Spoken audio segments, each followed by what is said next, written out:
prophethood.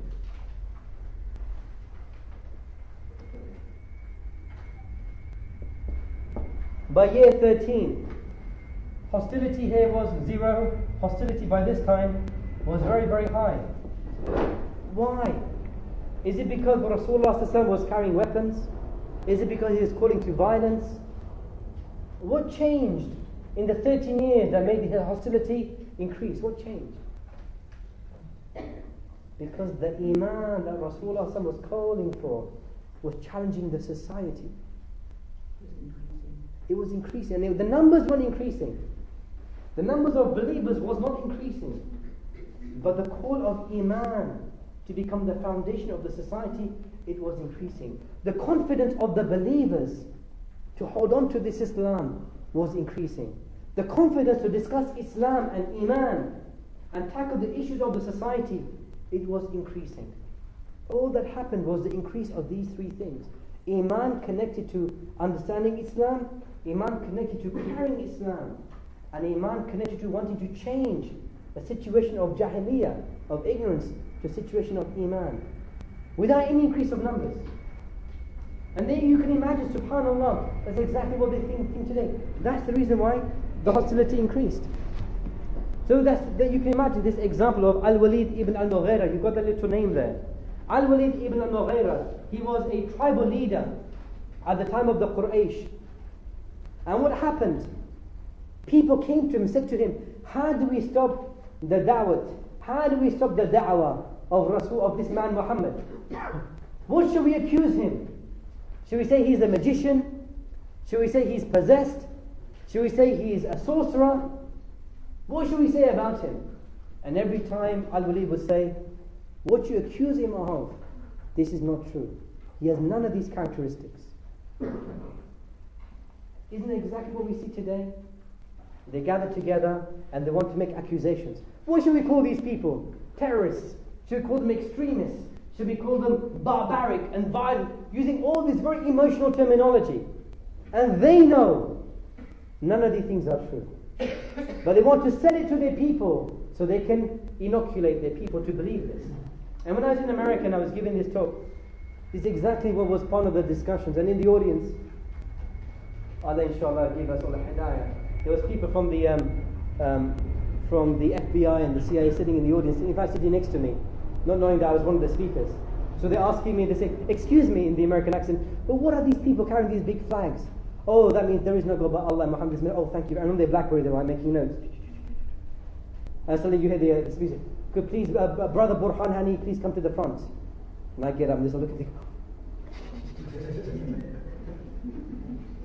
And in it, and in the talk, and it's on the YouTube, I wouldn't encourage you to look at it, but in it, it was interesting. One of the points that was being made is that all this emotional terminology is being used, even though they know it's not true. This government knows Islam for over 300 years. They know Islam. They know our strength lies in our unity. They know our strength lies in us coming together upon our iman in a comprehensive way. And they need to break that from us. So this issue is very, very important. Why? So the next point I made here, question for you. Who made that statement? It is also a struggle of ideas and ideals that in the coming years will be waged and won for the hearts and minds here at home and around the world. Who made that statement? And that's a very important statement. I'll give you a clue. And think about it, because that's where the struggle is. The struggle isn't in the physical battlefield. The struggle is in the ideological battlefield, the struggle of the ideas. Why is the struggle of the ideas the most important? Anyone know the answer to that? Why is the struggle of the ideas the most important one?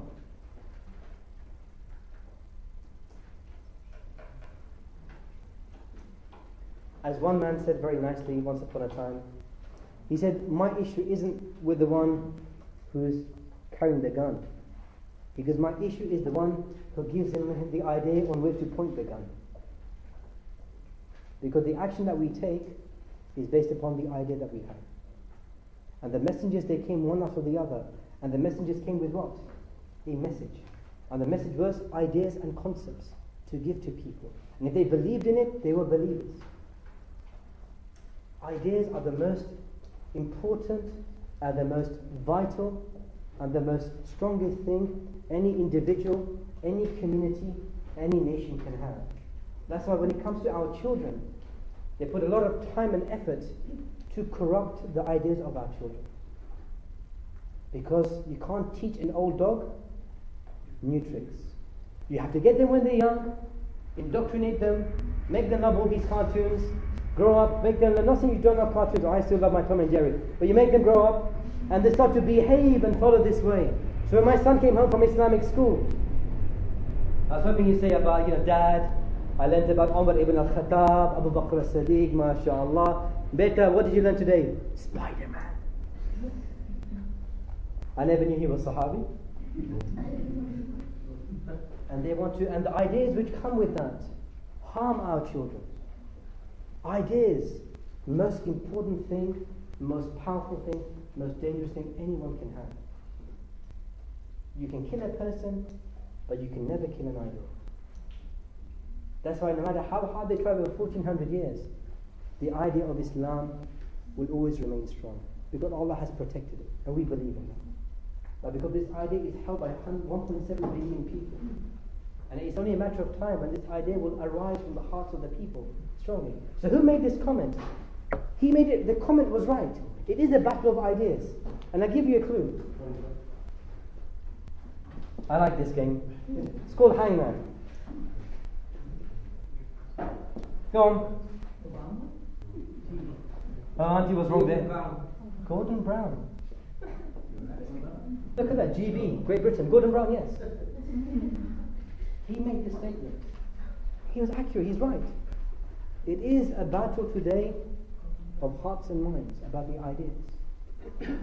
And this PV is all about taking the hearts and minds of our children away to where it's going towards, which is towards Islam.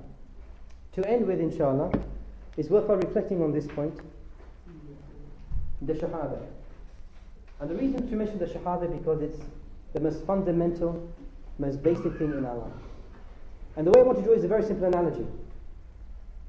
Alhamdulillah, where I live in Slough, we have lots of the uncles, lots of my community, they are taxi drivers.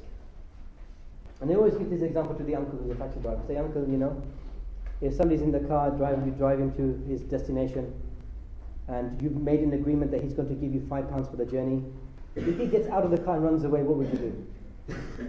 He goes, Beta, mera danda hai. I have a stick, I'll chase him, I'll get my money back. Why? Because he's broken a contract. And we recognize this. You go to a shop, you buy something, you take it home, it doesn't work.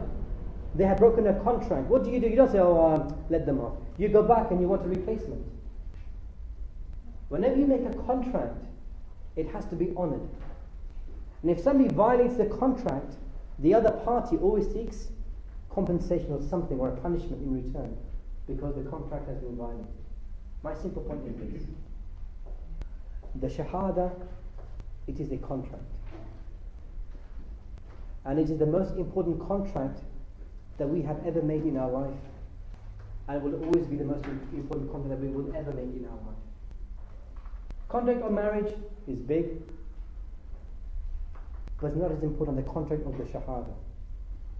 Contract when you make your first job, no doubt is very big, but it will never be as big as the contract you make with Shahadah. And the philosophy is a very simple philosophy. If you want to break any contract, the one contract you make every effort never ever to break is the contract that we made with Allah subhanahu wa ta'ala. There is nothing in this world, there's nothing in this dunya, no matter how much you love your daughter and your son, no matter how much you love your parents, no matter how much you love your community, and how much they love you, there is absolutely nothing in this world that is more important than the contract that we have made with Allah subhanahu wa ta'ala. So never break it. Whatever it takes, never break it.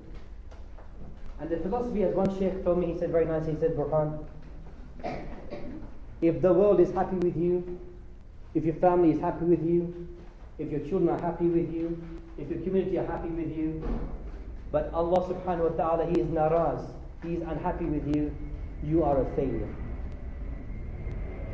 If your community are unhappy with you, If your family are unhappy with you, if your tribe